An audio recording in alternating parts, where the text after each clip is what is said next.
নমস্কার বন্ধুরা, আমি হলাম তমা। আজ আমি চিংড়ি মাছের দো পেঁয়াজি রান্না করব। প্রথমে চিংড়ি মাছটা ধুয়ে হলুদ লবণ দিয়ে মেখে নিয়েছিলাম। প্যানে তেলটা গরম হলে এর মাঝে পেঁয়াজ কুচি দিয়ে দিয়েছি।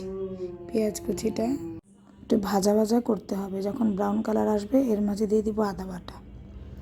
আবার একটু নেড়েচেড়ে এর মাঝে তেজপাতা, এলাচ আর দারচিনি দিয়ে দিব হলুদ গুঁড়ো, মরিচ গুঁড়ো,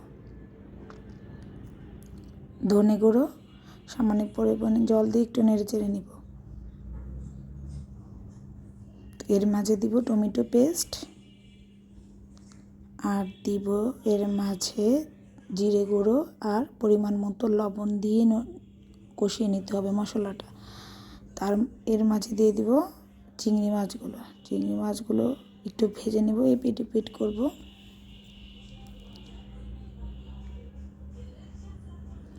ঢেকে দিতে হবে।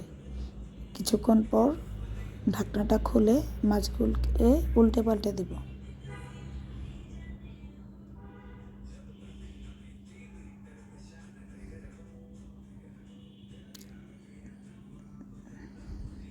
তারপর মাছগুলো ঢেকে দিব।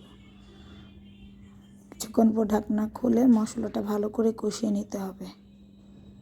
ভালো করে কষানো হয়ে গেলে পরিমাণ মতো দিয়ে দেবে এর মাঝে